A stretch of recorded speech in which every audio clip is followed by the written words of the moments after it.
বন্ধুরা প্রথমে তোমরা এই ভিডিওটা দেখো, তারপর লেজেন্ডের করা লেজেন্ডারি কমেন্ট গুলো পড়বো। চলো হালকা করে জলজিরাতে ছেড়ে দেবো।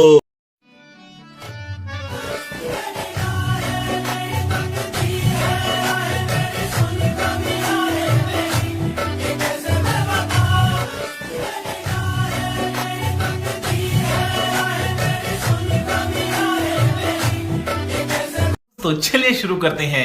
আজকাল মাছও প্র্যাঙ্ক করতে জানে। अबे मुझे क्या पता। মাছ গাঁজা খেয়ে ভেসে বেড়াচ্ছিল।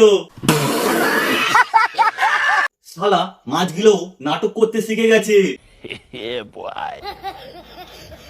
এইটা নানি মাছ মনে হয়, এই জন্য এইভাবে ছলনা করলো। क्या बात कर रहे हैं? আরে মাছ একটু নেশা করেছিল, হঠাৎ নেশা কেটে গেছে। क्या बात कर रहे रे बाबा। একটু শান্তিতে ঘুমাতেও দেয় না রে। ভাই ভয় পেয়েছে, তাই তুলতে পারে নাই। কি করছো বন্ধুরা? ফলো বাটন ভেঙে দাও মেরে। ফলো করে নাও।